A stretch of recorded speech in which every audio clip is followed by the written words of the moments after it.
still have some folks coming in, so I'll wait just a moment. Ron, I wanted to make sure that you had received the text message and phone call that I sent. Thank you. All right, great. Okay. Hi, Angela. Hi, Amy. Just getting over COVID. It finally got me. I'm so sorry. Horrible. I had it last week when I was on here. It wasn't feeling good, and it was like, oh my goodness. I didn't think I was going to get it. Yeah. Well, I'm glad that you're on the mend. I That is am good on to the hear. mend. Thank Take God. good care of yourself. All Amy, right, were you like Pete sick? What was that? I was gonna say, last Wednesday, was that like as sick as you got, or did you get more sick after we no, I got bad. I got bad, my everything, and only 2 of the kids didn't get it. The baby didn't get it, and the 4-year-old didn't get it. But my husband and my 12-year-old.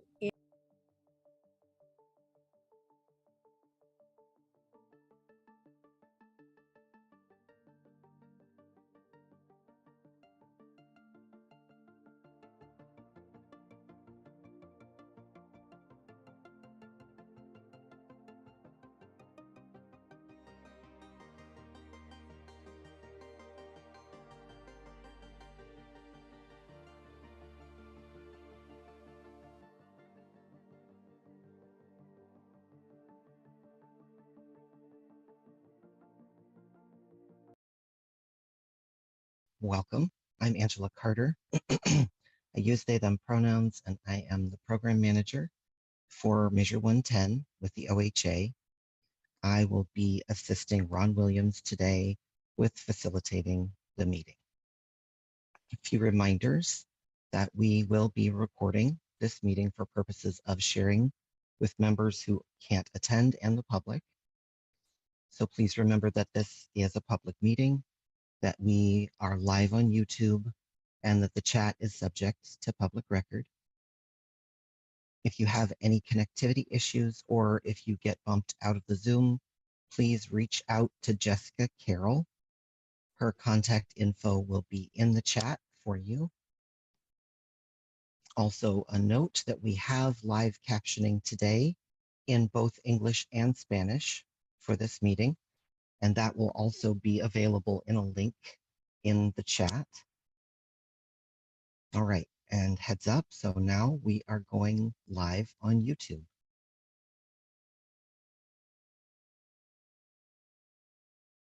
All right, a few more people joining us. Hello again and welcome. Good afternoon. I'm Angela Carter. I use they, them pronouns. I'm the program manager for Measure 110 with the Oregon Health Authority, and I will be assisting with facilitation for today's meeting, along with our Tri-Chair, Ron Williams. The Oversight and Accountability Council welcomes and encourages community input. Members of the public are invited to submit public comments, or if you'd like to get on our interested parties email list, please reach out to oha.measure110@dhs.state.or.us. That email will also be available in the chat. And you can also find it and much more information about our council on the Measure 110 Oversight and Accountability Council website. If you'd like more information, or if you'd like support with community engagement, please reach out to Jessica Carroll. Our Oversight and Accountability Council members have requested that any OHA staff or other members of the public or the press who are present in the meeting space, please introduce yourself in the chat.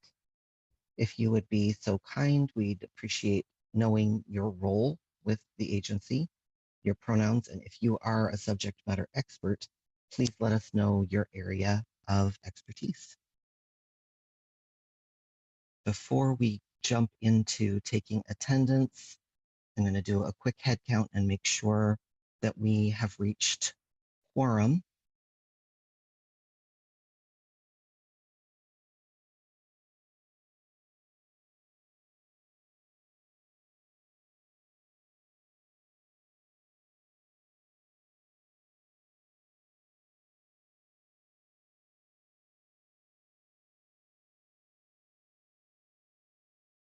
Angela, Yes. I like it when they mute me.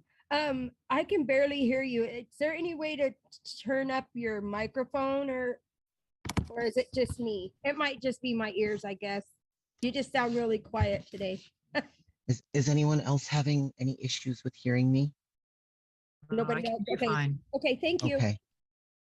Okay. So I think at this time we are at 14.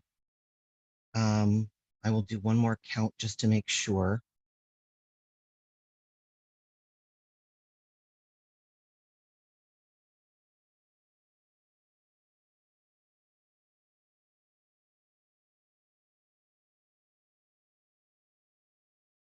Okay, yes, we are at 14. All right. So I think that we can start taking attendance. Sydney, when you are ready, would you mind going through our council names? Definitely. Hi, everybody. Thank I you. apologize. I am off camera today, but I'm having computer issues, so hopefully my audio doesn't cut out. When I call your name, if you could please say here, we'd appreciate it. Amy. I'm here. Thank you. Blue. Here. Thank you. Carlos. Here.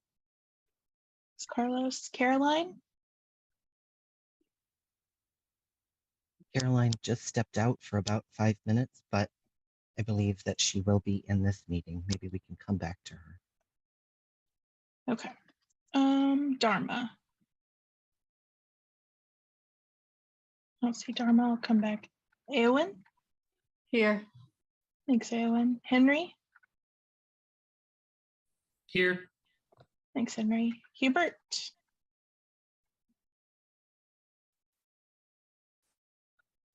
Hubert, are you there? Looks like Hubert just We'll stepped come away back to for a Hubert. second. Karen? Don't see Karen. Keisha? Here. Hey, Keisha. Lana? No, Lana. Leticia? I'm here. Hey, Leticia. Melinda?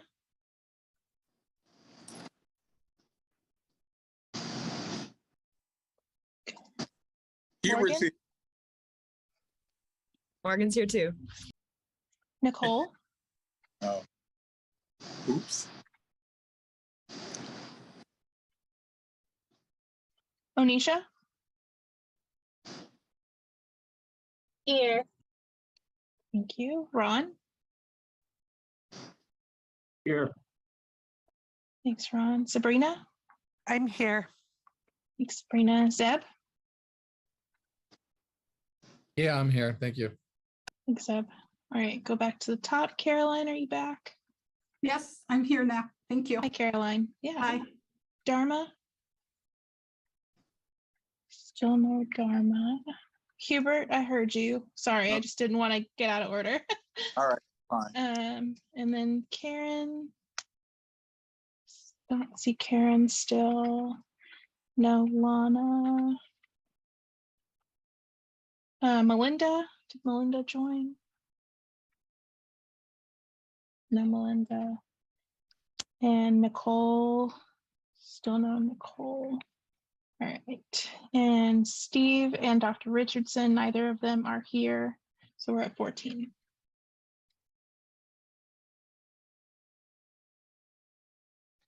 All right. So I will pass over at this point to Ron if you would like to discuss the agenda.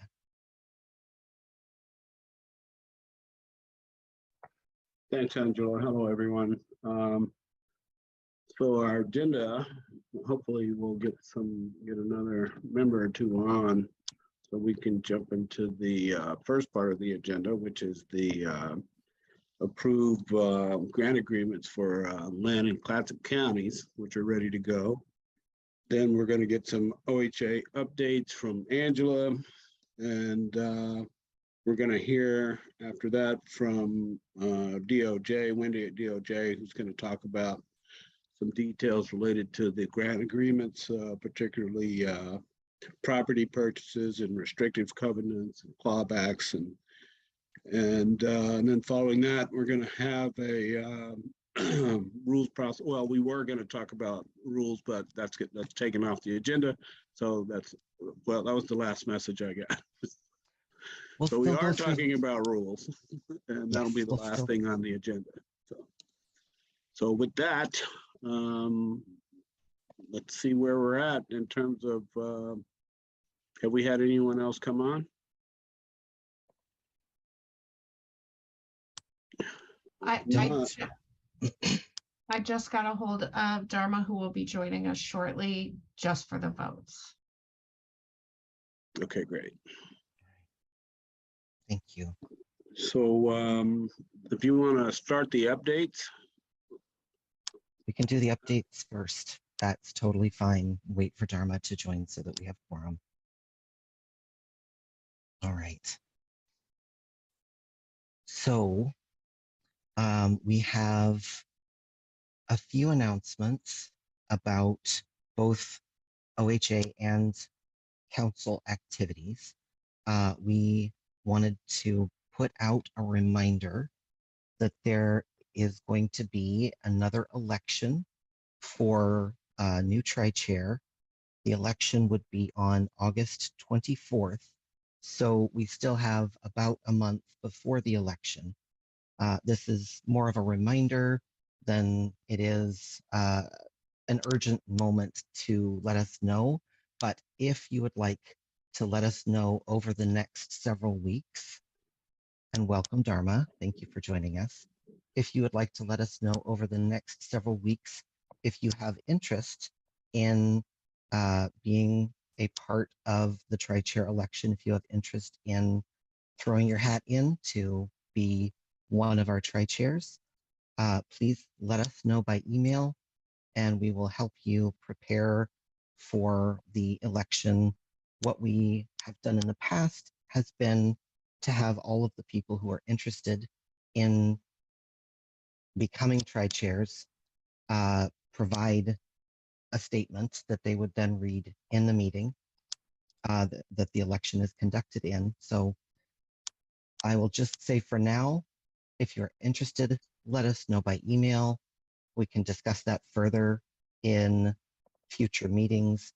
And at this point, I do want to offer a moment to the tri-chairs to talk about their experiences, but I also recognize that Dharma can only stay with us for a short time. And so if we may move to the counties for voting, I would leave that to you, Ron, but for the sake of time, would that be okay? Yes, let's go ahead and go with the grant agreement vote. Okay. Thank you. All right. So for today, I recognize that usually Steve does the presentations of the counties. This week, we have Kristen Don Hefner, who has been very deeply involved in the negotiations process, working with Arbor and Partners, and Kristen will be sharing the presentations today for Lynn and Clatsop County. And so I will pass over to you now, Kristen. Please go ahead. Thank you, Angela, and thank you everyone for having me this afternoon in place of Steve. First up, we have Lynn County. Next slide. So Lynn County, in Lynn County, the subcommittee initially approved 7 organizations to provide burn services. Notably, the county was missing harm reduction as a service element. And so that was one of the starting places in our negotiations, was filling that category. Next slide.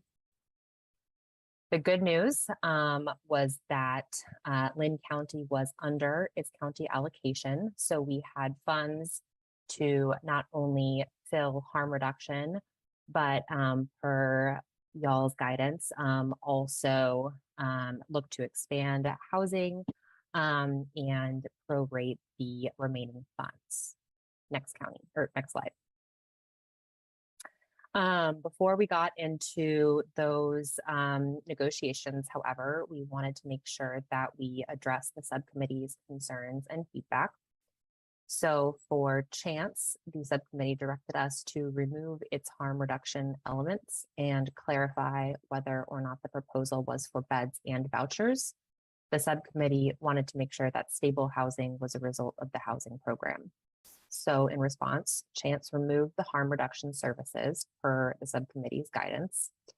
They also, using the underallocated funds, updated their housing proposal, and that will include, I'll get to it in a moment, but 6 beds for women's and children's shelter, hotel vouchers for overflow and transitional housing, rental assistance, and transitional homes for families. So stable housing is included in part of that proposal. For Faith, Hope, and Charity, the subcommittee wanted to see updated wages for peer mentors and all other staff. And Faith, Hope, and Charity intends to pay equitable and living wages to all staff working on this grant and has increased staff salaries accordingly. Finally, for Samaritan, the subcommittee wanted to know if peer services were referred out. They also wanted to make sure that clients aren't turned away for a lack of insurance and wanted assurances that Samaritan bills for insurance first and then uses Measure 110 funds. In response, Samaritan clarified that it does have its own peers who can refer clients out to specialty services. And Samaritan will see all clients regardless of their ability to pay and also bill insurance as the primary payer before using Measure 110 funds. Next slide. So this is represents the initial budget changes to be responsive to the subcommittee's feedback. As you can see, Chance took $5,000 out of their budget to take out the harm reduction element, and Faith, Hope, and Charity increased salaries across the board, which increased their budget by about $128,000. That left us about $1.5 million to then turn to filling the harm reduction service category, which was missing. Next slide. So we spoke to all of the approved providers in Lynn County to see what they could do to fill the harm reduction services. Albany Comprehensive Treatment provides TB testing, naloxone education, overdose prevention training, and infectious diseases training. They will use additional funds to purchase naloxone and increase disease screening. Samaritan will provide harm reduction services, including naloxone distribution and HIV Hep C testing. Emergence will provide naloxone distribution to clients. I do want to note that as they were recalculating their budget with this increase, they discovered that their original submission was for 19 months. The new revised budget is for 17 months.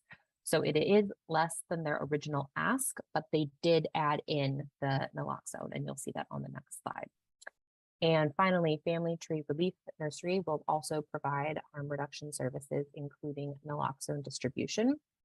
They are proposing to subcontract with the Family Assistance Center, who is a syringe exchange provider in Lynn County, to perform that service in both East County and Albany, and has set aside $12,000 for a 12-month contract based on the Family Assistance Center's current availability to offer this service. My understanding is that it's just going to take a little bit of time to get that in place and set up, but Samaritan and other burn partners will continue their practice of they currently have of referring clients to the Family Assistance Center to complete that component of harm reduction.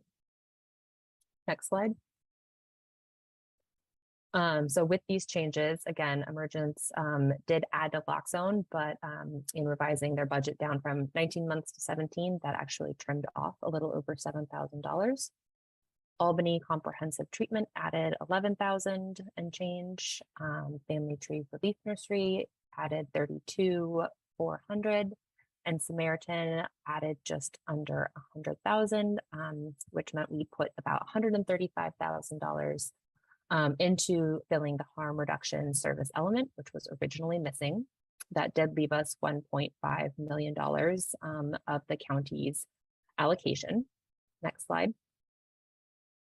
As a reminder, when we are in counties that are under allocation, we first reach out to housing providers within the county region to determine whether one of them can expand offerings to meet additional housing needs, or if the county region is still under budget after those housing options are funded, we will prorate the remaining funds.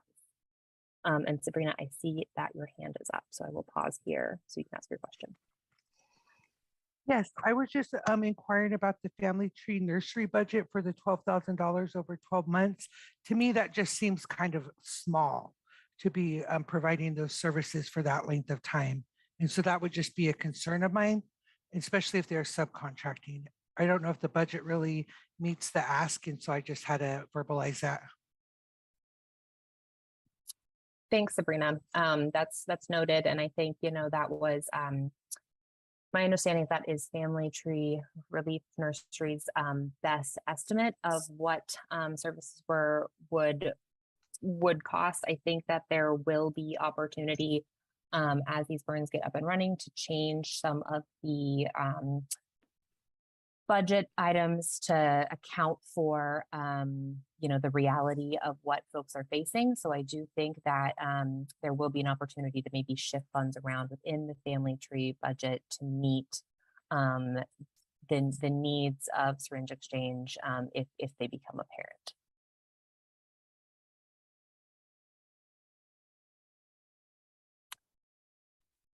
Ron, I see your hand is up.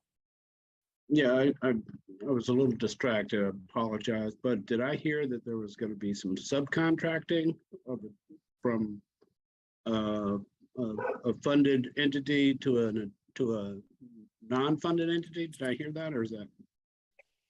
That is correct. In Lynn County, we were missing the harm reduction service element. As we were discussing adding that in to the Lynn County providers, none of the approved Lynn County providers offer syringe exchange services.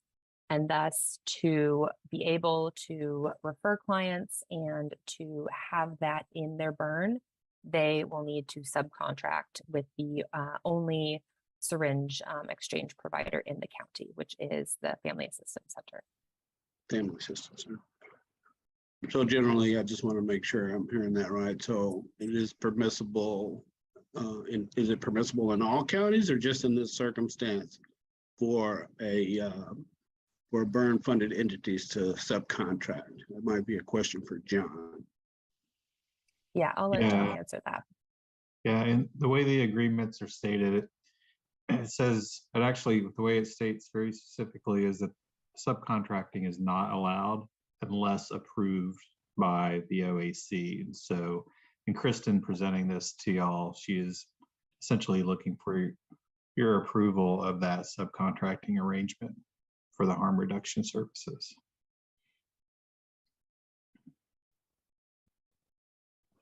Thank you, I appreciate that.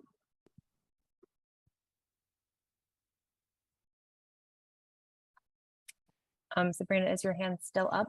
No, I just raised it again. I would just like to also say one more time, I think if we're going to be doing any subcontracting, I think we would definitely need to increase that budget. $1,000 a month for harm reduction supplies, and the subcontracting fees is kind of doesn't compute in my mind and calculate to being equivalent to provide services adequately without having to wait. I heard you say there might be a waiting period, and so I'm wondering if we put some more money towards that would lessen that waiting period and take the strain off.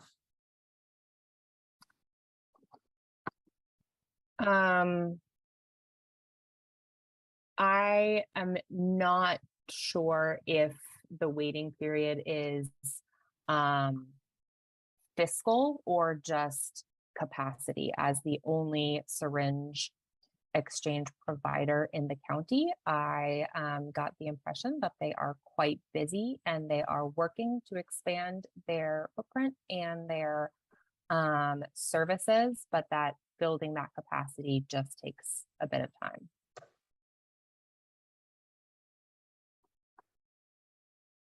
I have one more question. I apologize, and then I'll move on. And then, so how much time are we looking at before they're ready to meet the capacity as set forth, or as us as OAC are wanting to see happen? Like, what does that time frame look like?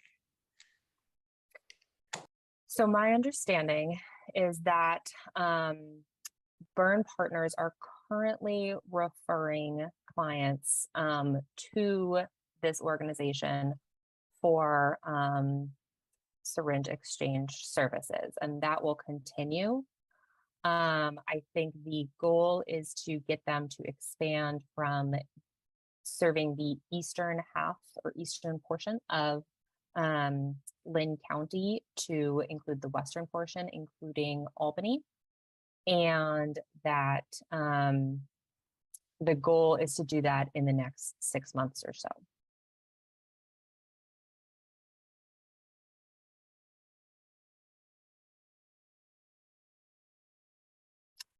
Dharma, I see your hand is up. Dharma. Yeah, I have two questions. The first, I'm just curious if there's an MOU between law enforcement and the syringe exchange providers. I know that there's been a lot of antagonism from law enforcement in Lynn County about providing syringe exchange services, and I want to make sure that these are actually going to be implemented.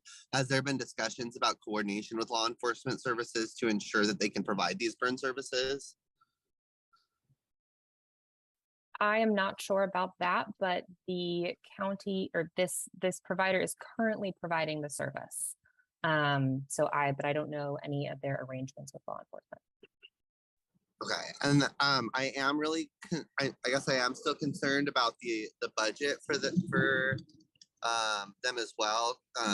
Speaking to what Sabrina was talking about, also just the list of the providers from the list, I'm really concerned about gender affirming housing options for Lynn County with how it's currently set up. I'm not sure if that's something that comes up later on in the policies that we're developing for the burns, or if that's something that was done in the negotiations, but I have really extreme concerns about a lack of gender affirming housing options with the current listed providers. Has that been a discussion in the negotiations? That was not a discussion in our negotiations. We only discussed concerns that the subcommittee had raised, and that was not brought up in those discussions. And so it didn't come up in our subsequent negotiations. Jessica? Yeah, can I just really quickly affirm, Dharma, that yes, that will be addressed in the policies. And each organization that provides housing is required to provide gender affirming housing. So that is something that will be addressed.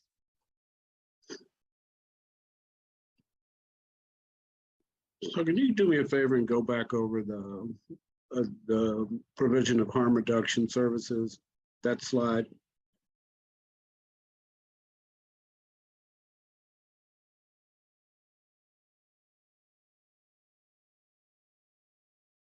So am I to understand that these are the services, but there's no budget?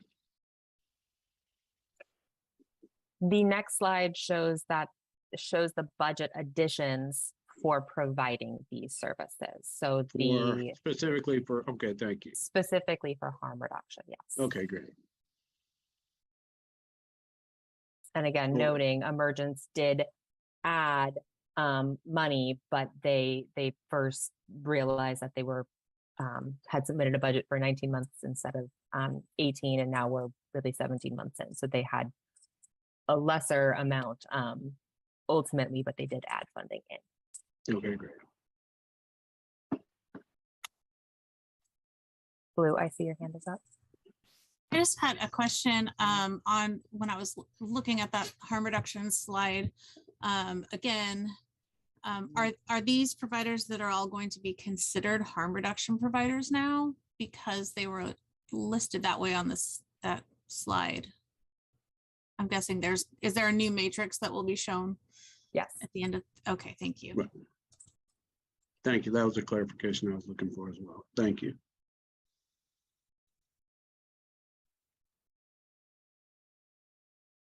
Okay, good questions. So you can move on to the next slide. So after we added in the missing service element, we moved on to housing expansions. Chance had originally submitted a budget for $50,000 for 20 low barrier shelter beds. They ended up finding additional or alternate funding for these beds. So they're still going to be building those 20 new beds, but they put that money back into their burn housing budget. They reduced the hotel vouchers from 50 rooms to 15 to act as a temporary overflow for the shelter, since there was an original concern about permanent versus temporary housing. They will add a 6-bed women's shelter for those with SUD and their children in Lebanon. 4 transitional homes to focus on families and other specific groups.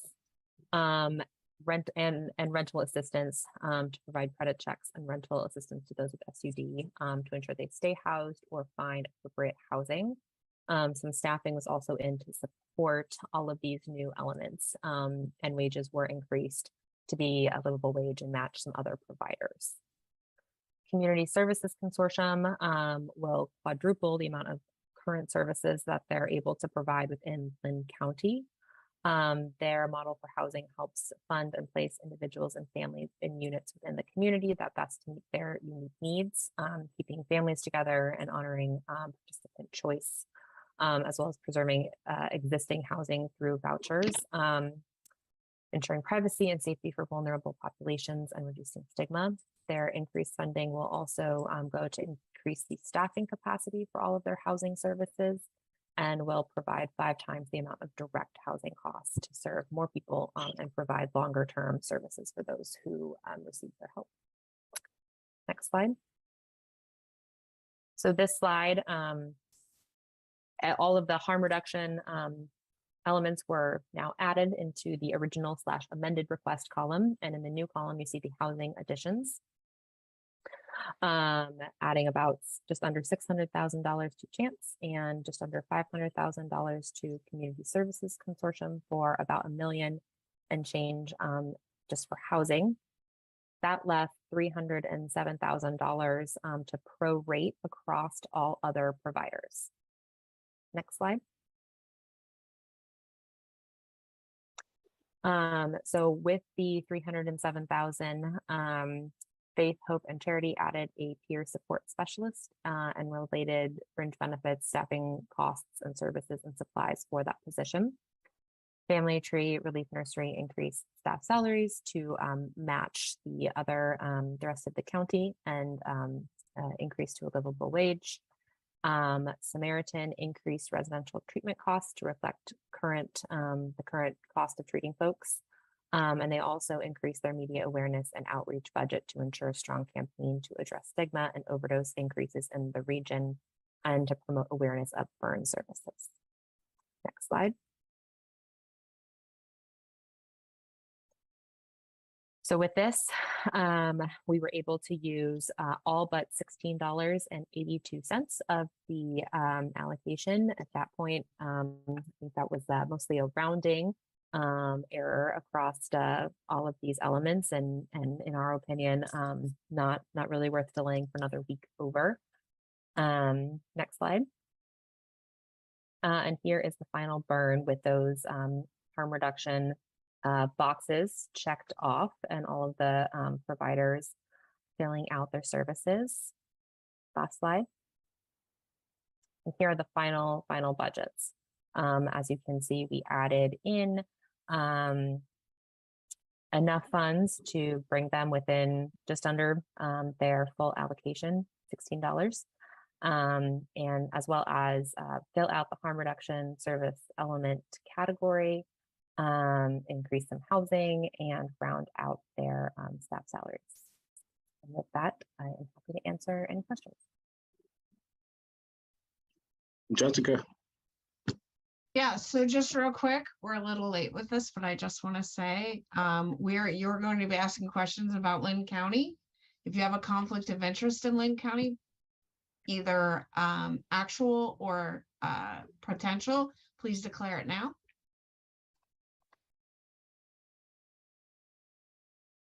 Blue. I might have perceived but not actual conflict of interest with these providers.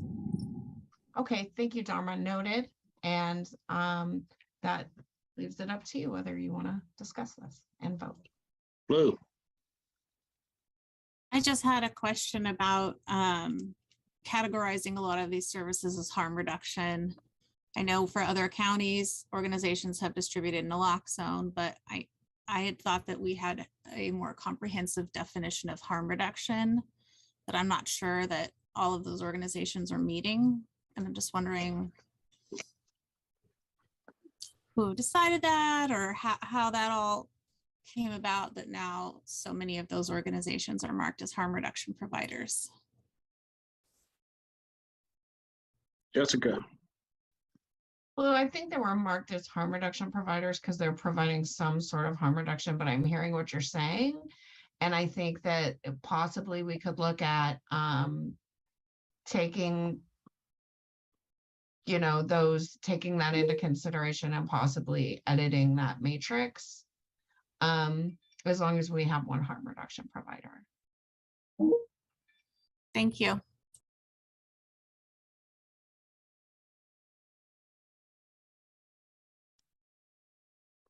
I'm not seeing any more hands.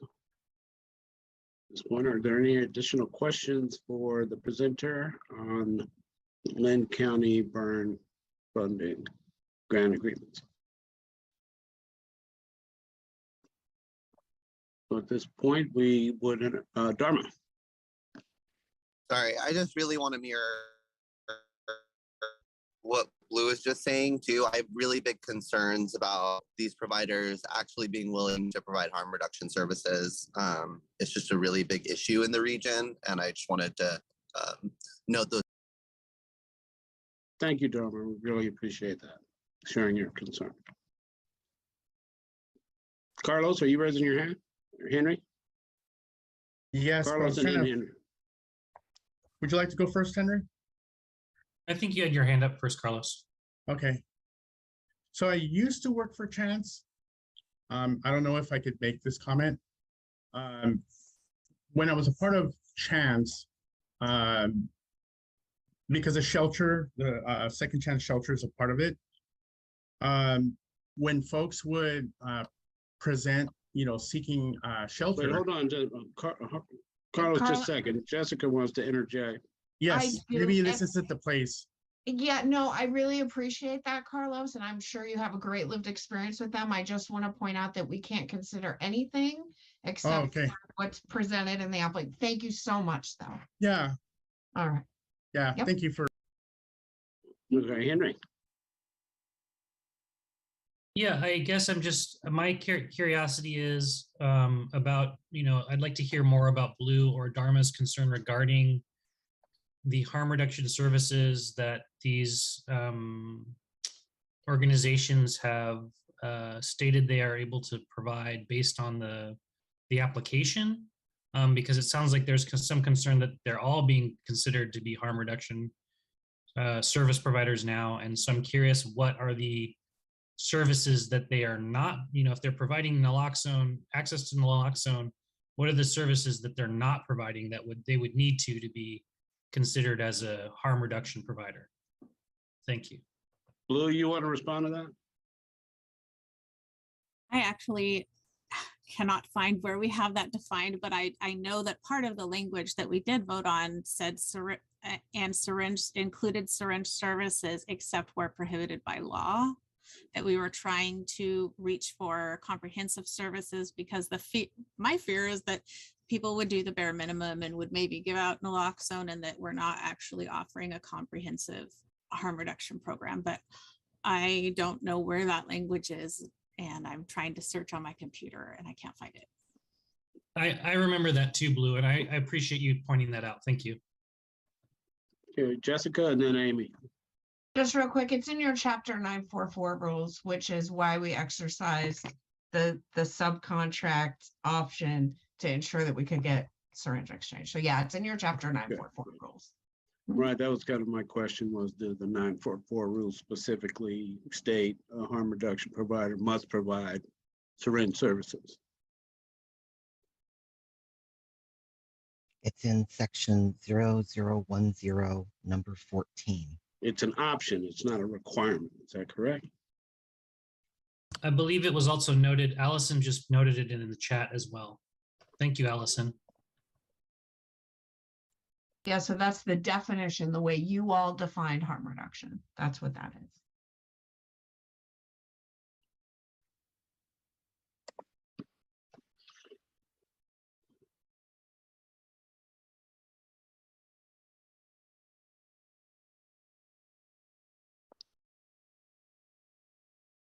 See, Amy has her hand up. Okay. Are you guys talking to me? I Yes. don't know why I can't hear very good. Can you hear me? Yes. Okay. So I hear everybody's concerns and stuff like that, but they're gonna have to report. They're gonna have to, there's certain things they have to meet criteria. So they know that, right? So we're gonna be watching these entities closely because this is a startup burn, right? So this is gonna be closely watched. So if they're not meeting fidelity in their service provisions, then I think that we would be able to, as a council or OHA, as an authority, be able to step in and say, hey, I see the ABC, you need to start doing ABC so that you can be compliant with what your grant is, you know? I think that that's going to be a much needed aspect in a lot of these things. So, I mean, we'll make a motion to approve Lynn County. We have a motion to approve Lynn County. I second it. We have a motion and a second. Any further discussion? Zeb? Yeah, I just want to confirm with John and Kristen, that the reason that we're voting to approve a subcontract right now is because no other existing approved providers were able to provide that specific service. Is that correct? Specifically syringe service provider. Specifically syringe. And if another provider was able to provide that, they wouldn't be an option. Would that be correct? Yes. Okay. All right. Thank you. Thank you, Zeb. Henry? Yeah, I just want to note and congratulate this process. I don't think that there has been, prior to my knowledge, looking at harm reduction as a legal definition. I don't know if that exists anywhere else. So I want to say that the committee has done an amazing job of creating that definition. And my hope is that if the organizations that we fund are not meeting that legal definition, that we can do something about that, whether it's not funding them the next round or saying, hey, you need to be providing syringe exchange because you're not, right? That we are able to use that definition as a way of holding folks accountable. So I just want to recognize the hard work. I think it's amazing. Like, anyway, thanks. Thank you. Thank you, Henry. Blue. I just wanted to clarify that my concern, I think it's great that all of these services are covered. My concern was only around the recategorizing of so many of those providers, because in other counties, even last week with Best Care, they wanted to distribute fentanyl test strips and naloxone, but they weren't recategorized as a harm reduction provider. And it sounds like the matrix can be adjusted, does not need to be adjusted before we vote. But I just wanted to clarify that was my concern. Thank you. Thank you, Blue. Caroline.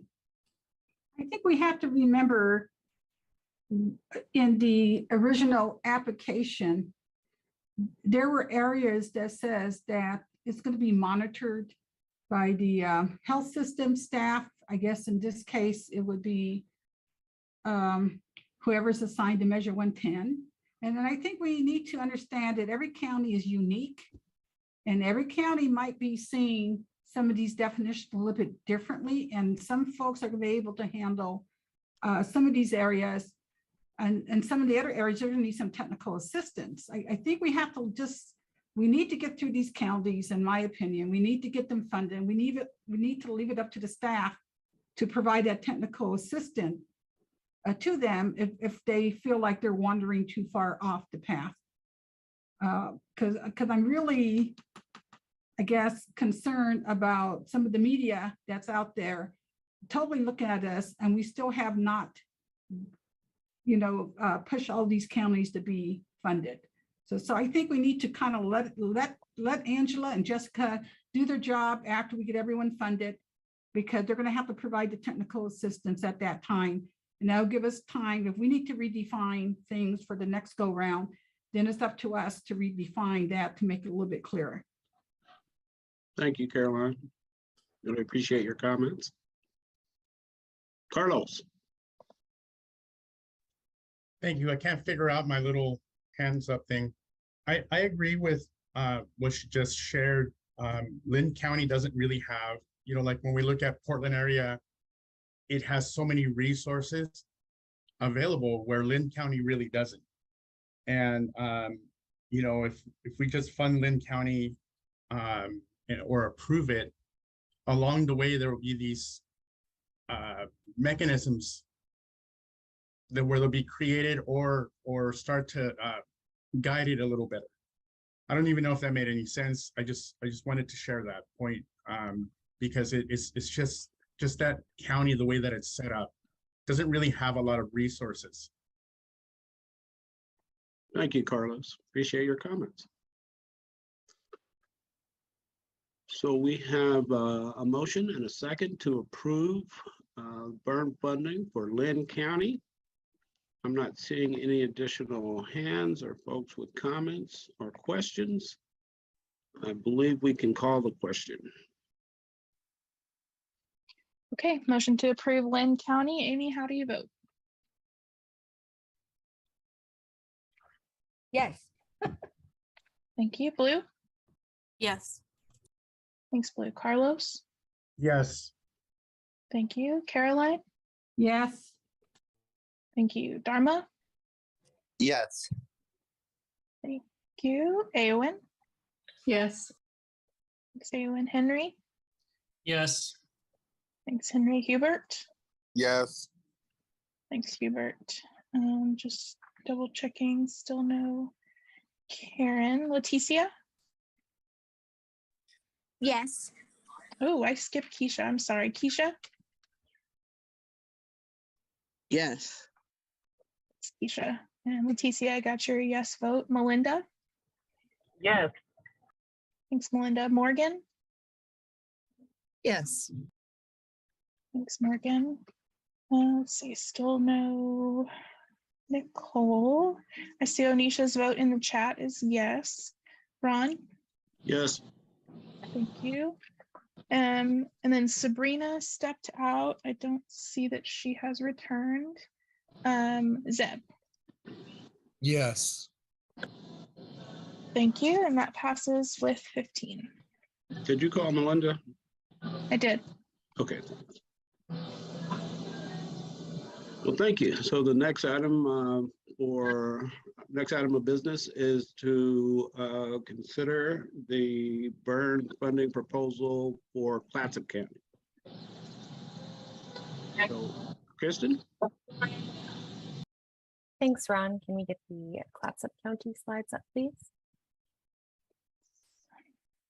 Very quickly, I just want to call for conflicts of interest. So we're about to review Clatsop County. If you have an actual or potential conflict of interest in Clatsop County, would you please declare it now? Hearing none.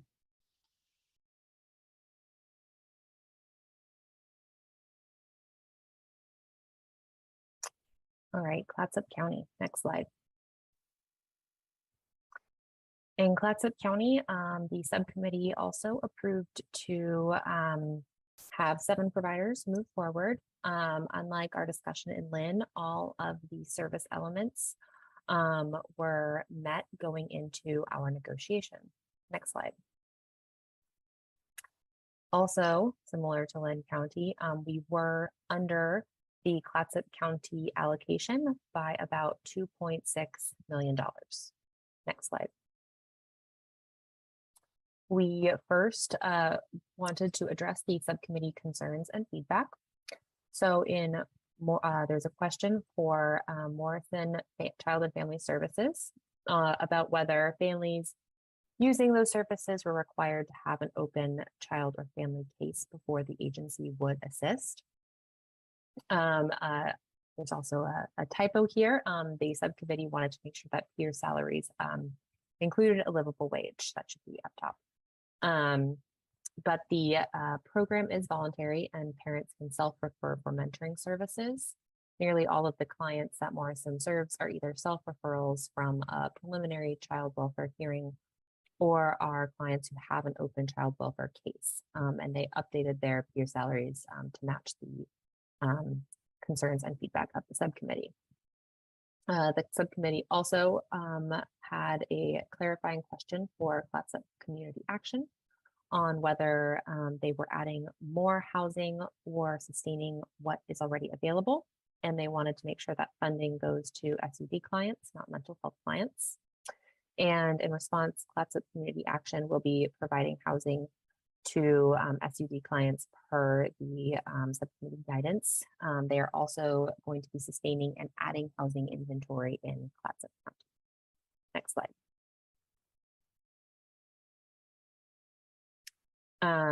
For Helping Hands Reentry and Outreach, the subcommittee wanted to know if the emergency shelter was a housing first model and how the organization creates a safe and inclusive gender affirming space, as well as what were the outreach plans. In response, Helping Hands Reentry and Outreach stated that their emergency shelters are low barrier and follow a housing first guidelines. Helping Hands is committed to providing a gender affirming, safe and inclusive space. Their outreach plans include completing a new drop-in navigation center with daytime drop-in hours and low barrier emergency beds at night. For Providence Seaside, the subcommittee noted that they were not funding their harm reduction services, and so they removed those budget items. However, their budget had originally, Providence had originally offset their original budget with other grants, but given the 7-month delay in starting the burns, they used those grants faster than anticipated, leading to an ultimate need to increase their budget. I will pause there because I see Rue's hand is raised. I was just curious if there was any more information on how they are creating a safe and inclusive gender affirming space. I feel like they answered that question as though it was yes or no, and it seemed like it was more of how specifically, especially if shelters are often broken up into 2 genders. What does that mean for non-binary or trans folks? And I don't feel like that answer really answered the question. I don't know if anybody is in the meeting that has any more information.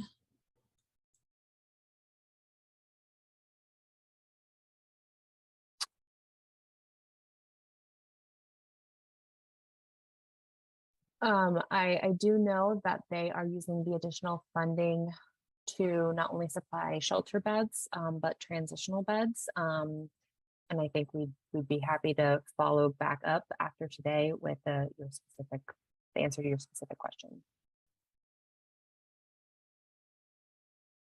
Jessica? Yeah, I was just going to call out that they will also have to adhere to the policies that that you as a council are requiring. So either they have to have their own policies or they have to use the template policies that will be provided for trans affirming housing. Thank you. Kristen? All right, next slide. So these were the budgetary changes as a result of the subcommittee's feedback. Morrison increased their budget to account for increasing their peer wages. Providence did take out the harm reduction elements, but as I mentioned, because of the delays in getting these off the ground, they had to spend their supplemental grant funding a little bit faster, resulting to a small increase in their budget. Next slide. Reminder, we reached out to approved housing providers first to expand or meet additional housing needs, and then would turn to prorating the remaining funds. Next slide. With the additional funds, Iron Tribe will complete the purchase of a property that was included in their original budget. They had not been able to locate a property in Clatsop County at that original amount, so they will be able to do so with the increased funding. Clatsop Behavioral Healthcare is not going to be expanding their housing offerings. The Clatsop Community Action is going to be building a micro shelter transitional housing unit development with supportive services and 24/7 staffing support. This will be for 10 micro units that will house up to 20 individuals, and those will be either single occupancy or spousal familial cohabitation units. And Helping Hands will use the additional funds there to purchase 2 adjoining properties, supplying an additional 40 beds to Clatsop County, 25 emergency shelter and 15 transitional beds. One of those properties will serve as the drop-in navigation center, and the other will also serve as an extension of their reentry program. Next slide. So this slide, again, shifts the initial subcommittee feedback amounts into the first column, with the new request in the middle column. Iron Tribe requested an additional $350,000 for that house purchase. Clatsop Community Action requested $727,000 and change for their micro villages development, and Helping Hands requested $1.2 million for the large transitional emergency shelter bed project, 40 bed project. But that still left us under allocation. Next slide. So with those remaining allocations, Clatsop Behavioral Health increased the salaries for their funded position to include livable wages and a COLA increase. They added a third CADC to support SUV housing projects that they operate, and will increase additional housing assistance funds. Clatsop Public Health also increased their salary and COLA budget for funded positions. They added some additional support staff, and they are adding the purchase of an automated medication dispensing system, which will enable safe MAT services in the county for county jail inmates with opioid use disorder. Next slide. So these are the 2 prorated differences, which brought us to the allocation. Next slide. And these are the final budgets. As you can see, we are just at the Clatsop County allocation. And that is the end of this presentation, and I'm happy to answer any questions.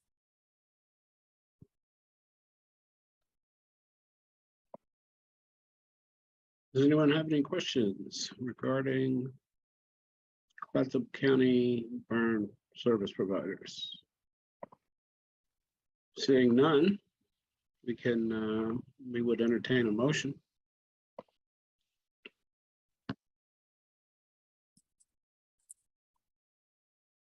Amy. Make a motion to approve Clatsop County.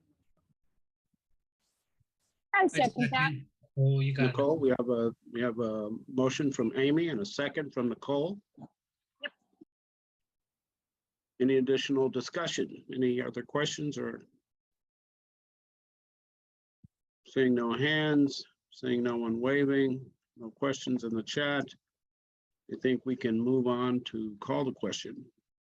Sydney. Right, motion to approve Clatsop County. Amy, how do you vote? Yes. Thank you. Blue? Yes. Thank you. Carlos? Yes. Thanks, Carlos. Caroline? Oops. Yes. Thank you. Dharma? Yes. Thank you. Eowyn? Yes.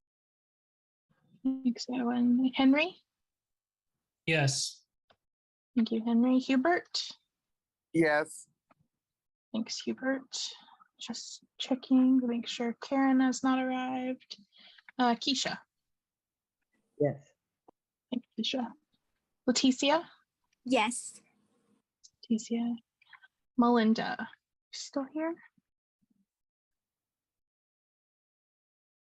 I'll come back to Melinda. I've seen her come in a couple times. Morgan? Yes. Thanks, Morgan. Nicole? Welcome. Yes. Welcome. Thank you. Yes. Oh, there's Melinda. I'll go ahead and come back to her. Onisha, I see your vote in the chat. Thank you. Votes yes. Ron? Yes. Thank you. Sabrina has not made it back yet. Zeb? Yes. Thank you. And then Melinda, I saw you come back. How do you vote? I abstained because I didn't get to hear my connection kept going in and out. Okay. No problem. That Thanks. passes with 15 still. Thank you. Thank you, everybody. Angela, am I right that that was the last vote that we're going to need to take today? Yes, that is correct. Those are the only votes for today. Okay, well, thank you very much, everyone. Now we're going to move into the OHA updates. So Angela, you have a number of items to talk through, so take it away. All right. Thank you, Ron. So to continue where we left off before we started the votes, it was just providing a reminder that we will have a tri-chair election on August 24th, and that we will begin accepting nominations either of yourself or of someone else on the council to take a tri-chair role about 2 weeks before the election. I wanted to provide an opportunity for our current tri-chairs to offer information about their experience and the time commitment and the work that the tri-chairs have done, if anyone would like to share their experience at this time.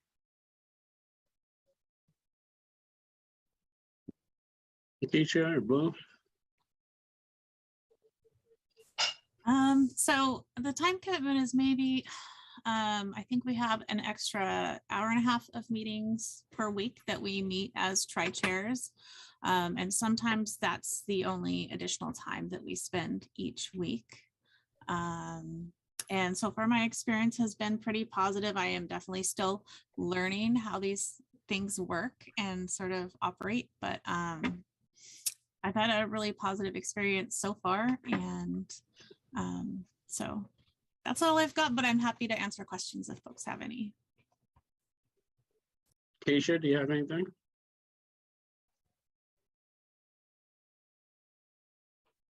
Not at this time. Thank you, Keisha. So what I'm going to do is I'm just going to walk through the, I think we created this multi-chair model governance document back in, I think when we first started, and it just kind of talked about the tri-chair responsibilities, shared responsibilities, which are agenda setting and planning, being primary liaison between OAC and OHA leadership, being responsible for working on quick responses to the legislature or other public bodies, providing testimony, statements, etc., media and public relations, being performing outreach and engagement activities that speak to the interests of the council and the spirit and intent of the law, doing public presentations, developing and managing rules of order, providing leadership and chairing the meeting and interacting with subcommittees. So those are primarily the duties that were laid out. And that's kind of the way I see the role, is fulfilling the function of those duties. And the time commitment varies.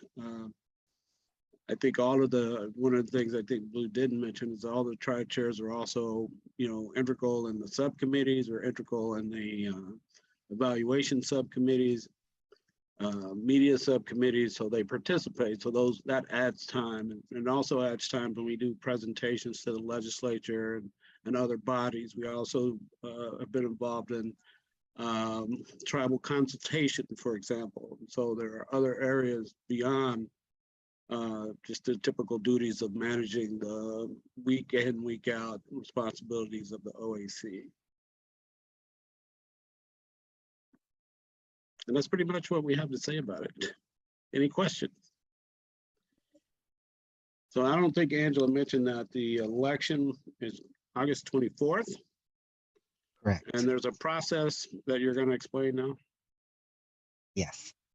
So the intention of holding the election on August 24th, a month ahead of when the actual changeover of the tri-chairs would be, is to provide the newly elected tri-chair the opportunity to connect and shadow with the current tri-chairs so that they can get up to speed on what has been discussed and understand the role and ask questions and receive information so that they feel prepared to take on the role at the end of September. Morgan? I see. Yeah, I just wanted clarification. So one of the seats is coming open, or one of the seats? In which duration term is that? So from the beginning, we had staggered terms. We had 3 different time periods that the tri-chairs would be sitting. From this election forward, the terms will be 1 year, unless the tri-chair would be reelected at the end of their term. Understood. Thank you.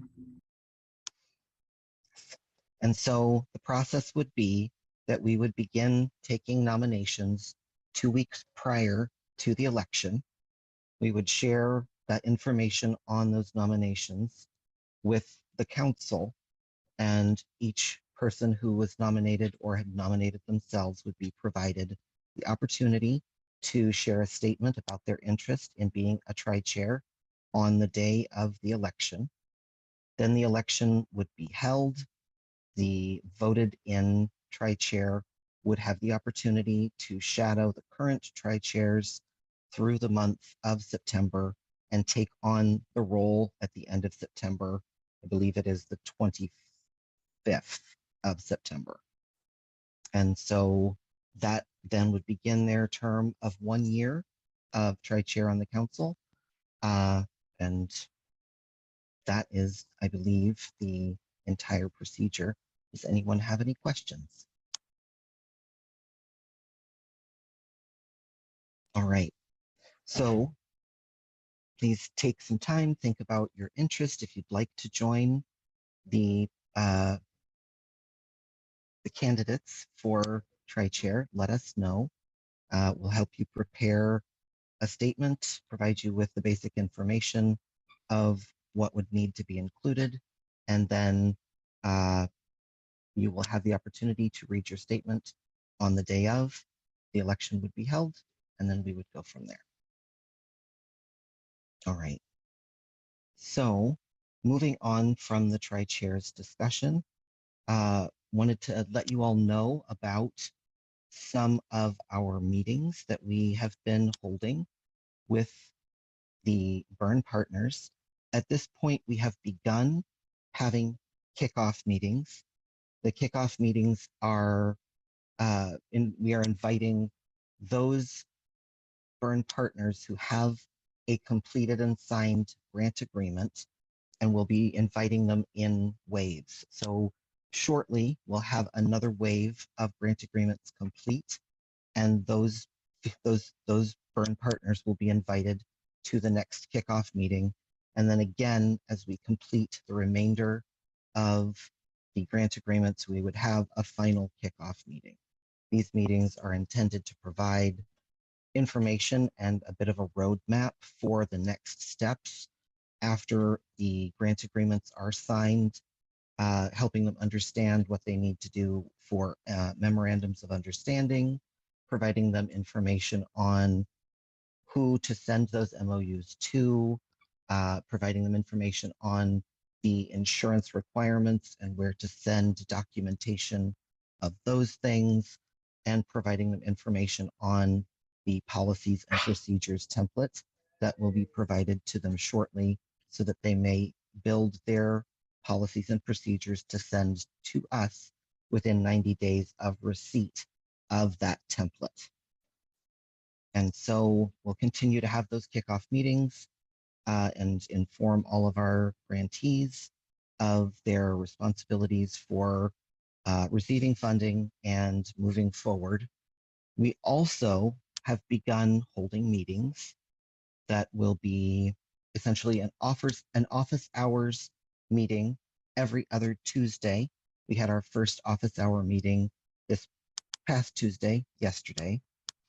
And so in 2 weeks from this past Tuesday, yesterday, we will have our next office hour meeting, moving forward on a regular 2-week cadence. Those meetings are, as I said, Tuesdays. They will be from 3 to 4 p.m. The first one was on the 26th, which means that the next one would be on August 9th, Tuesday from 3 to 4 p.m.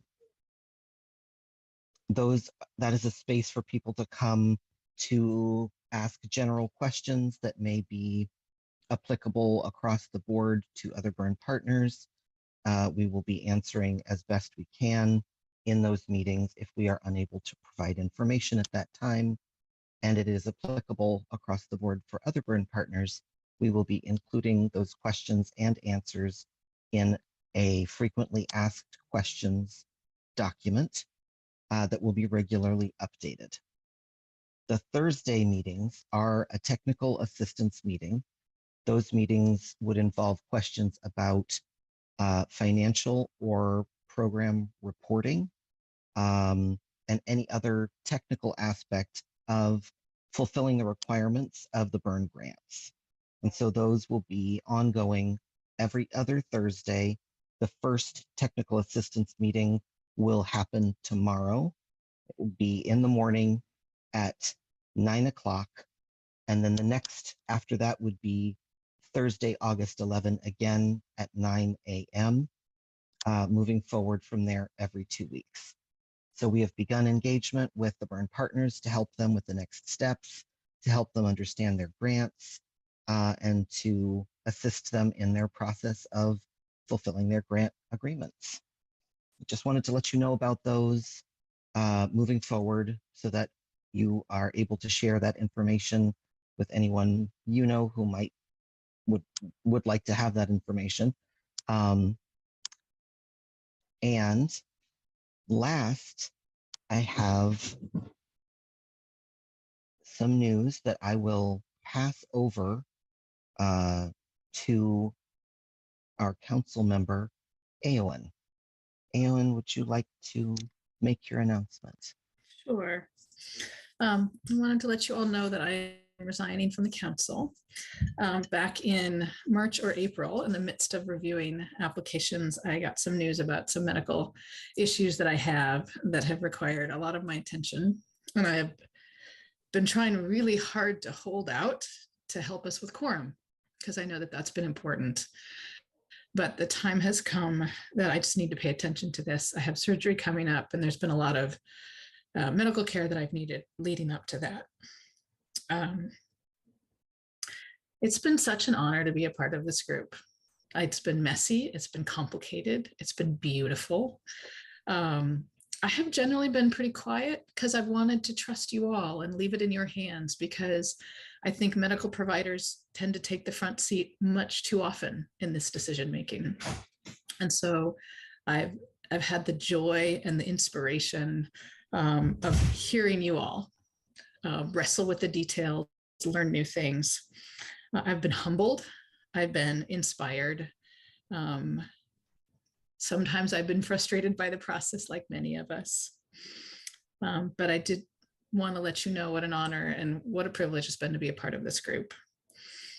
I know we face a lot of public scrutiny, and that's because we're doing something new, because we're doing this the way it should always have been done, with the people who have direct experience either with using drugs or with providing direct frontline service to people who are using drugs at the center of the decision making. So I know you all have worked so hard to make this happen, and still face that scrutiny. And I just want to honor that. And we're changing the landscape. This will be changing the way that policy is made for the future. And next week will be my last meeting, and I will be there celebrating our quorum. And I wish I could stay longer. And thank you, everyone. Thank you, Aylin. Thank you. Do folks have any comments or statements they'd like to make? Sabrina. Yeah, I just want to say that almost made me cry when you had been, what a complete honor it has been to be able to do this work for you and for you to continuously show up and support us as a council in our growth and to be part of the change that's happening to the state of Oregon. And yes, we are under a lot of scrutiny, but you stood by our side and supported and encouraged us and was part of the hard work right along with us, even in your darkest hours. So my heart goes out to you, and it was a complete honor to work with you. Thank you.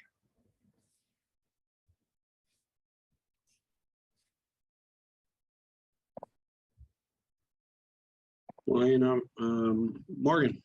I just want to piggyback off of what Sabrina said.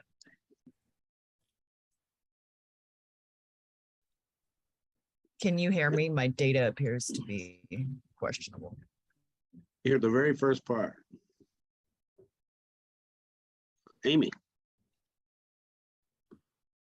Aowen, God bless you and encourage you and keep you safe moving forward.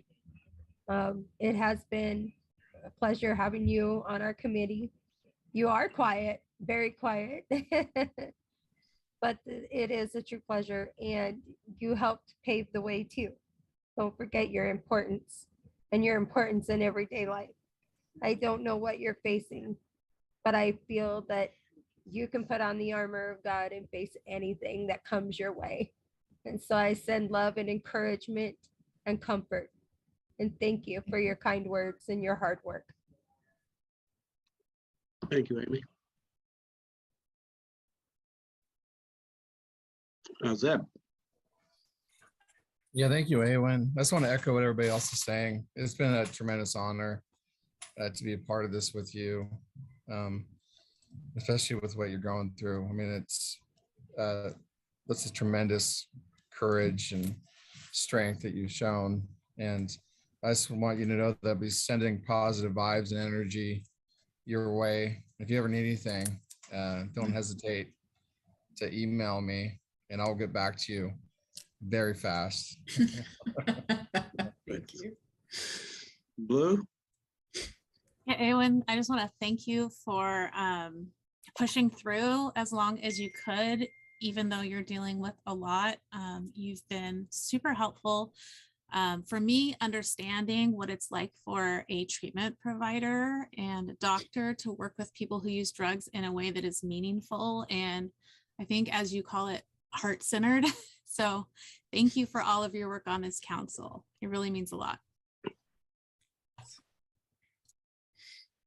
Yes, and I would say you've been a tremendous asset to this council, and your grace and intelligence and your passion, your commitment has been it's been a very welcome addition to this work that we're doing, and you will be greatly missed. And I know that we all wish you a speedy recovery, that your health issues are resolved, and that and your health is improved greatly, and everything gets resolved in the most positive way available.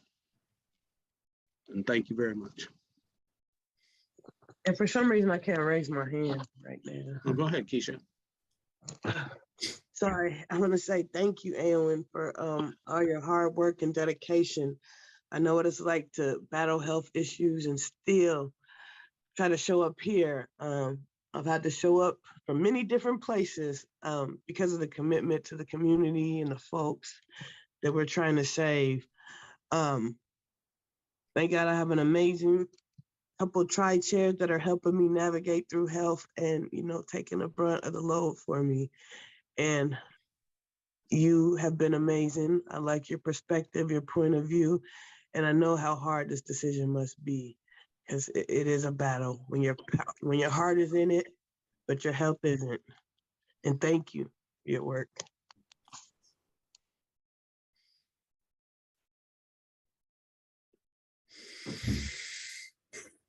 Well, I'm sure you feel all that love and appreciation.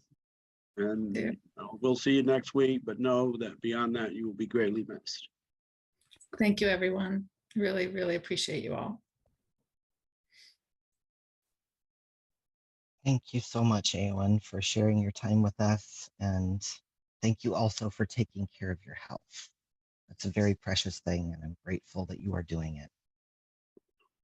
And while I recognize that it will be very difficult to fill the shoes that Aowen has walked through with us in the last year and a half, I do want to provide some information about Aowen's position and about the need to fill the position, as it is a statutory requirement in Senate Bill 755. So just so that we are very clear, because Aowen's position is statutory, even though she will be leaving the council, the number required to reach quorum for votes will remain the same. And so we will still need to meet that requirement in order to hold votes. And so with that, I wanted to let you all know that we will be sending out the application for council seats to all of you, to our interested parties list, as well as posting it on our Measure 110 website so that folks can apply for the position that Aowen is vacating, and we can find someone who is a physician who works with substance use disorder to fill the seat. So we will be sending out that application to you all shortly. If you would like to share with your community and encourage people to apply, please do. And we will let you know more details about when that application period will be closing shortly. But first, we'll get it out to everyone in community, everyone on the council, and hopefully we can get some applications in to fill Aowen's vacancy, as well as there are also 2 other vacancies that were left when Nikita Jensen and Chair Cheryl Kennedy left the council as well. So we will be working to fill those positions as well. I'll pause, and Morgan, I see your hand. Well, you halfway already answered my question with the 2 other seats, but were those not as statutory? Is that the difference? Because like Aowen is filling a very, very specific seat and the other 2 were sort of more at large, or? Correct, yes. Nikita and Chair Kennedy were both members at large. They were not a specific appointment that is required by Senate Bill 755. And so the quorum did not change when their positions left the council, but with a statutory position, the quorum does maintain at the same number. Wait, so it didn't change for them and it doesn't change now? So it just No, never. it does. It does. It did change for them when they left. Quorum reduced. Okay. With statutory positions, because it is a statutory requirement, that position is essentially still there, just unfilled. And so quorum does stay the same. Understood. Thank you for explaining. Of course. All right. And any other questions about the application or about statutory requirements? Anything else that I might answer at this time? You might mention the issue of the duration of the term. Yes, thank you, Ron. I appreciate that. So with appointments that are filling a position that has been vacated, as in it has not been a full 4 years of a position, those positions would serve from the time that they are appointed by the OHA director's office until the end of the time that the vacated seat was supposed to be filled. So this would be a role that would be less than 4 years. Since we've already been in this work for 1.5 years, it would be a position that would be a 2.5 year position. Sabrina? Yeah, I had a question. So for Chair Kennedy and Makita, those were kind of at-large seats, but with Aowen departing, are we going to find somebody similar to Aowen's background to fill her seat? That is correct. And the other Aowen's ones will kind of be at large. They'll go through the same screening application process that we had to go through. Correct. Okay, Yes. thank And you. so everyone would need to use the same application, whether it would be for Aowen's statutory position or the other at-large positions. But the director's office would be required to select a physician who works in substance use disorder care to fill the role that Aowen is vacating. All right. I would like to move us on, if it's okay, since we have a half an hour left. We have a couple more points of discussion. Caroline has her hand up. I don't know. If Oh, I can- did not see it. I'm sorry. Thank you, Caroline. That's okay. It's kind of mixed up with my paperwork and everything else in the background there. So no, I was just trying to back up Sabrina. Is the fact that Sherland Kennedy did leave that position quite some time ago, and we did submit another name, but I thought the decision was to wait until we got all the proposals approved, and then to look at that, because there is a name already submitted in to replace Sherland. But I won't say the name because I don't know what's proper and what's not proper anymore. So I just want to make sure we do retain that position as another Native American, more of an urban position. Thank you. Completely understood, Caroline. Thank you. The statutory final decision does remain with OHA Director's office, and we can continue that discussion, certainly.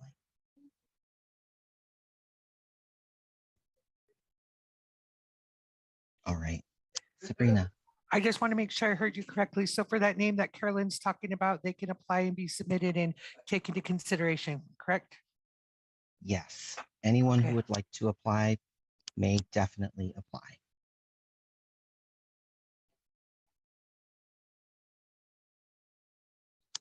All right. Oh, yes, Zeb. Oh, thank you. And I just like to put out there, make sure you remind your friends to apply on time. Get on them a few days before. If you really want them on here. So thank you. Thank you, Zeb. We will post on the website with the application due date, and we will let you know also through email with the application attached. Feel free to share that with anyone that you would like to encourage to apply to be on the council.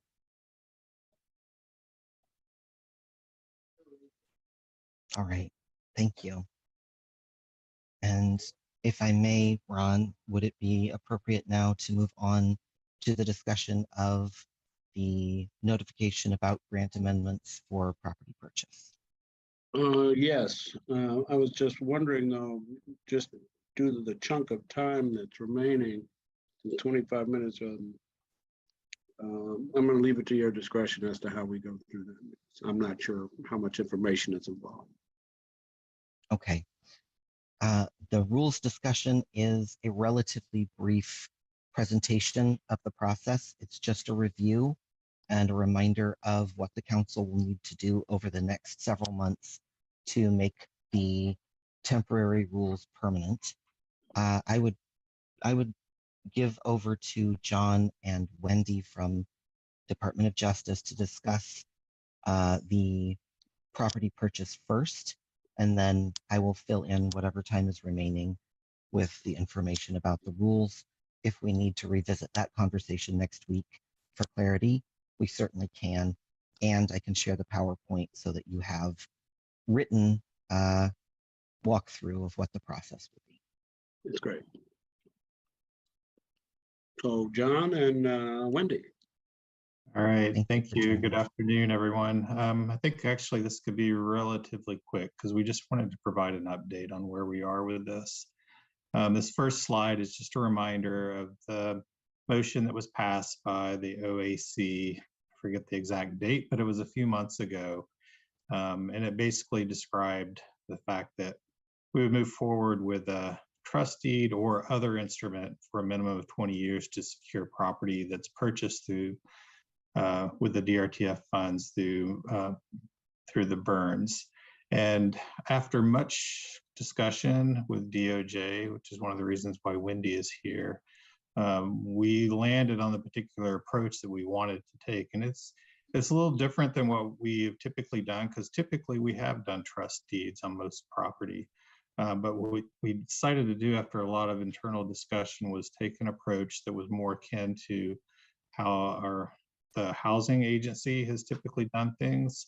And if you can go to the next slide, please. So while we're going to be keeping the $10,000 minimum for Measure 110 and also the 20-year requirement on the property, we're, instead of using putting ourselves as a lien on the title, we are actually going to be using what's known as a declaration of restrictive covenant. And just generally, and if you want more specific answers, Wendy can provide those. But generally what that does is that it puts us on the actual title and with the county on the property title, and designates the use of the land based on what the council is requiring. So for example, if we have somebody purchasing some property for some supportive housing for people with a substance use disorder, we can place that general description on how the land is used. And so even if the person or the entity that we originally worked with to purchase the property decides that they no longer want to do that business, we hold that interest in the land. So we can work with that entity to have someone else come in or whatever. Basically, we're keeping that particular use in place so that it doesn't just disappear when the provider disappears. But at the same time, we're not actually purchasing property, so are being involved in the actual purchase of the property. So it's kind of a win-win for us, because it allows us to control how the property is used without actually being real estate moguls in the state and owning a lot of land like we have done in the past.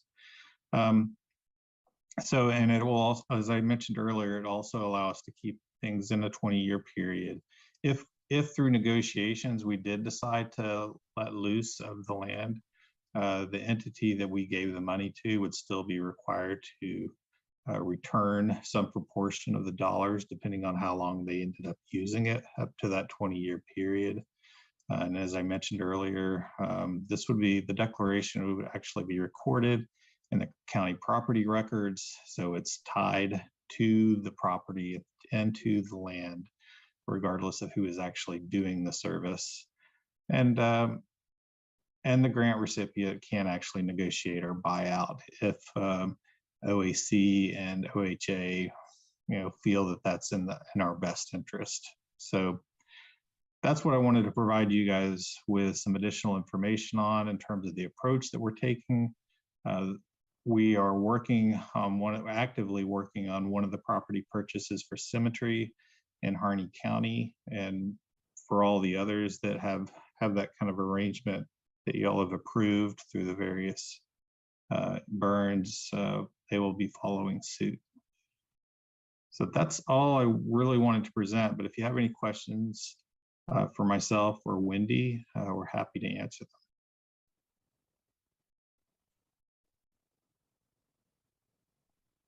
Does anyone have any questions for John or Wendy? That dazzled y'all with real estates. Okay. Okay. All right. Thank you very much for your time. All right. Thank you, John.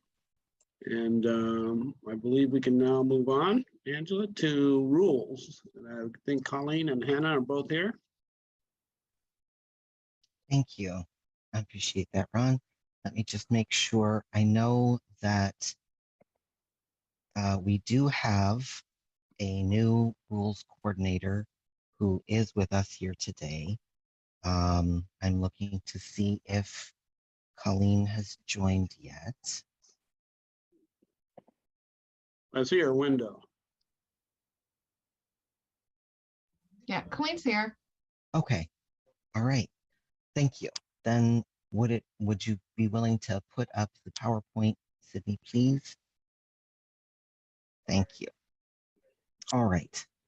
So, as you are all aware, we did reopen the rules temporarily to make a few edits and adjustments so that the burns would have a set of rules that were active for them as they began their work.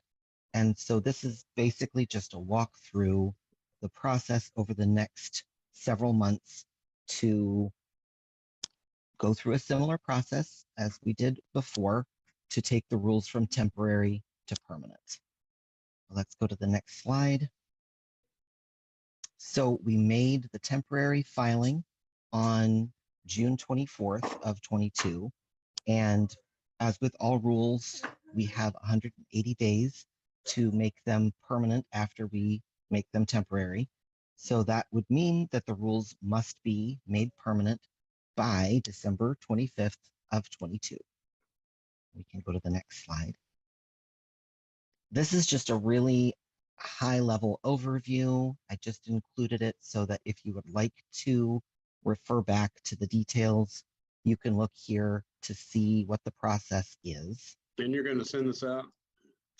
Yes, we will send it out. It will also be available on the OAC website attached to the YouTube link for this meeting. All right, next slide. So I thought I'd walk through month by month and give you an overview of what we'll be doing. We've already done the temporary filing. We've already written the need statement.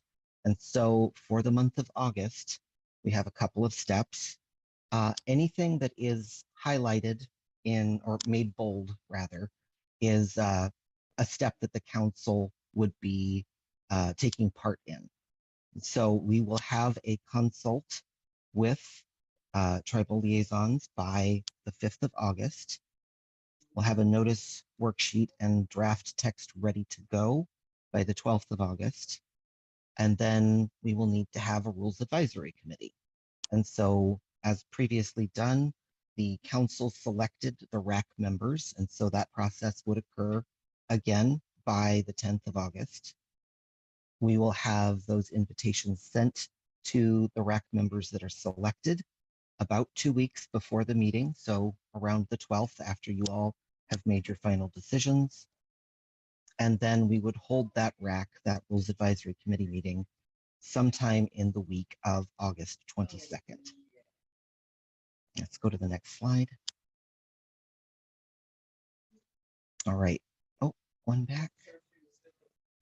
Thank you. So then for the months of September and October, in early September, we would be compiling all of the suggestions that we receive in the RAC. The council would then review the RAC comments that were submitted by around the 16th of September. We would receive review and updates from Department of Justice on the changes that were made to the rules. We would fill out the proposed text and notice worksheet and get that to our lovely new rules coordinator. And then file notice with the SOS by mid-October. So around the 14th, we would notify legislation. The 14th as well. That's a 49-day process. And then if we can move to the next slide. For November and December, we send a notice out to the Oregon Bulletin at the beginning of November. We'll have a public comment period that will open also at the beginning of November. And there will be a hearing, public hearing, between the 15th and the 23rd of November. We'll probably stage that a little bit early to avoid any overlap with the holidays. After that public hearing, the council would then again review and integrate any comments by the 2nd of December. And we would then have the council make final approval and provide the appropriate signatures to approve those rule changes by the 5th of December. And we would file those rules to be permanent with the Secretary of State by the 16th of December. And so that's a whole lot of information. If we can go to the next slide. This is where the council will be involved. So you will be selecting the RAC members here in the next couple of weeks and then reviewing the information provided by the RAC in mid-September. You'd have a final review to integrate any comments by the beginning of December, and then you would offer your final approval and signature by the 5th of December. So just wanted to walk through the process, give you a reminder of what the steps are, and give you some dates and times that we will be working on those various different pieces to get the rules done. And I believe that that is the last slide. Are there any questions about the rules process or any of the steps? Yes, Ron. Yes, so my question is about the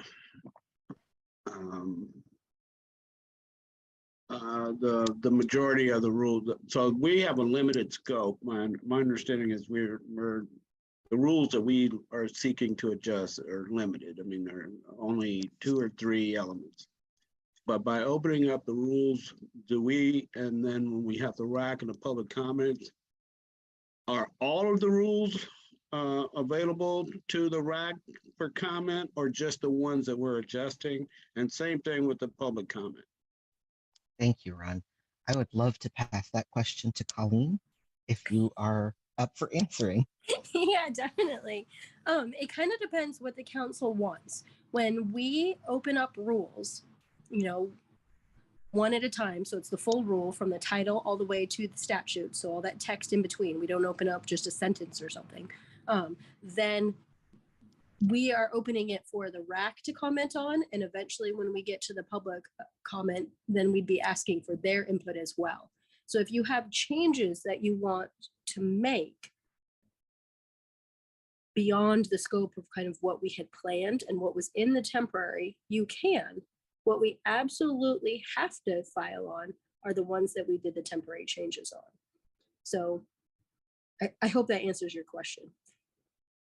The easy way would be to just open them up, only the ones that we had temps, not to do too much to them. That's exactly right. That's exactly what I was hoping for. Yeah. Okay. Yeah. Okay. Thanks, Ron. Anybody Thank else you. have any thoughts or questions on rules?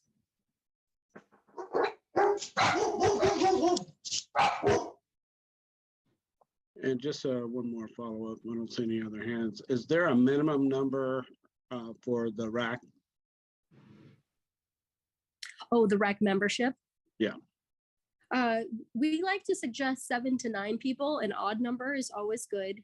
It's not a consensus, right? It's advisement and suggestions. The new House Bill 2993 requires us to consult with people whom are affected by the rules and have an emphasis on racial equity. So the idea being we don't want all one race on the rack. So we'll be looking to you guys. I think we've done this before where we had buckets of who, what kind of fields or expertise or lived experience and who do we know, and then talking to them and then kind of looking at that list and going, oh, in a colloquial sense, those are all great people, but I'm noticing we don't have much diversity on that rack. How can we reach similar expertise, lived experience, et cetera, and, the diversity that Oregon holds?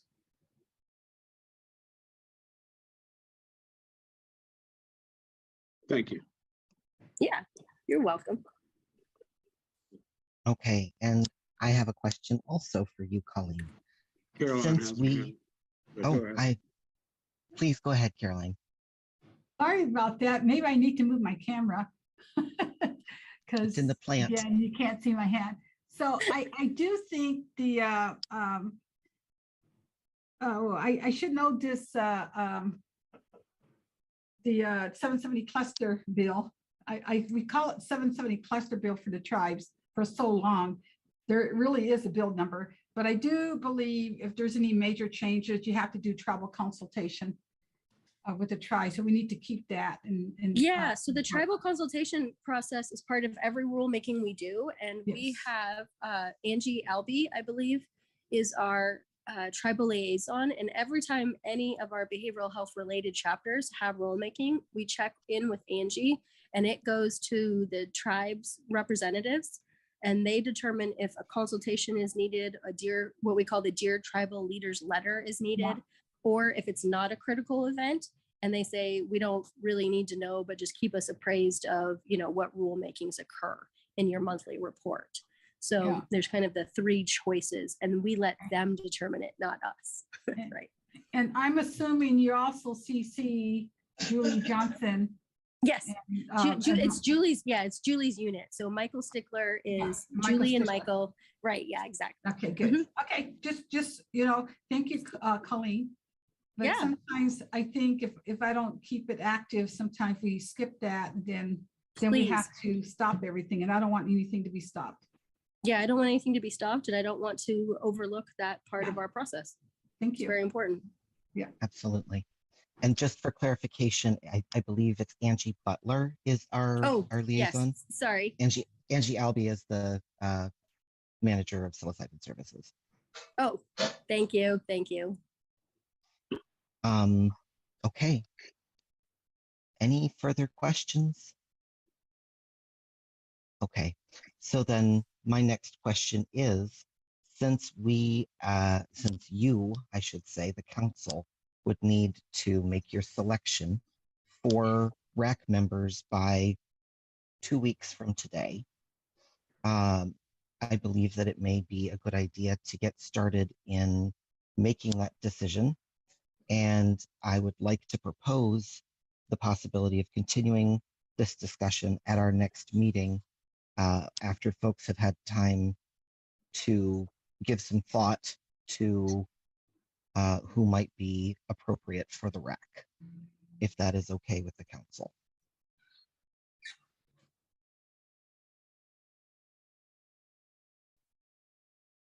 Are you asking me? Because I think it's great. Okay, putting that out there and wanting, if you would, to have a review of the RAC selection process that OHA usually uses.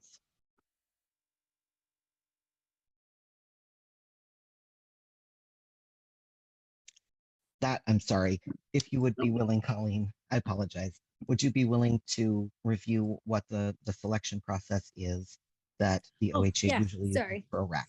I'm sorry, I wasn't clear. I was asking a question. No. I apologize. You're totally fine. Yeah. So again, I think the last time we went through what I call them buckets for lack of a better term, that we would want to have represented. So thinking about the rules themselves, who is impacted? Think of that question. And when you do that, say the whole state, right? Because it's not, we're not just a tiny little commission or board like Strawberry Commission, where it's people who have a relationship of picking strawberries or eating strawberries, right? So who's impacted and what kind of entities, businesses, small businesses, jobs or roles or lived experience or people should be involved in that. And if you yourself could do the exercise, and I'm speaking to the council members, of saying for your own, for me, I would write them down and write buckets that I think are appropriate. And then maybe people that I know in those fields or contact, and maybe even a bucket of something's missing and I don't know what it is. And then we could bring those buckets / people to the next meeting. If I can give you guys homework so that we can get moving. Because then the other thought is, talking about that and, voting as a group. Because I imagine if we each brought a list, we might have overlapping people, but we'd also have well more than 7 to 9 people. And we might need more because we might find that at the bare minimum, we have 21 buckets that need to be represented.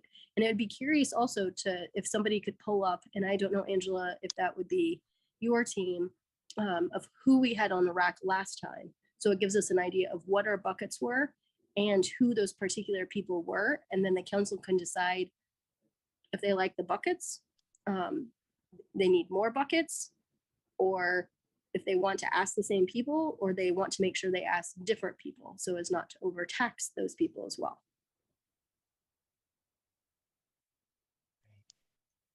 Thank you, Colleen. And we Yeah, do thanks. have record of who We should, served. yeah. We do, yes. We do have record of those who served on the rack last time. We do have record of the buckets that were chosen, and we can bring those for discussion if that would be useful.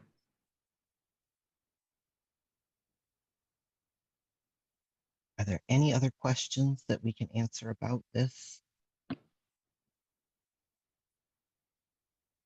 Well, I think that concludes our agenda. I want to thank our presenters today, Wendy and John and Colleen and Hannah. And thank you for coming today. I want to make sure that that Eowyn knows how much we appreciate her and her time here. And and I think I think we've accomplished what we set out to do today, and I appreciate your focus and your energy and your attentiveness to making this happen today in a meaningful and effective way. And with that, we can adjourn the meeting. Wait, I have one more thing to add. So I just want folks to know that there's going to be a tribal opioid academy. It's going to be September 26th, 27th, 28th. It's going to be hosted by Umatilla Tribe. So it's going to be at the Wild Horse Casino. And so everyone is welcome if they want to meet some of the other tribes, the other nations, and just want to go to an opioid conference. I'll get Lines for Life is the logistics, and I'll get them to add a save the date to the Measure 110 Council. So if you guys can or able, it'd be nice to attend. Thank you. Thank you, Caroline. It sounds really interesting and meaningful. Any other comments? Anything else for the good of the order? Hearing none, we are now adjourned. Thank you all very much. Thank you. Thank you, Ron,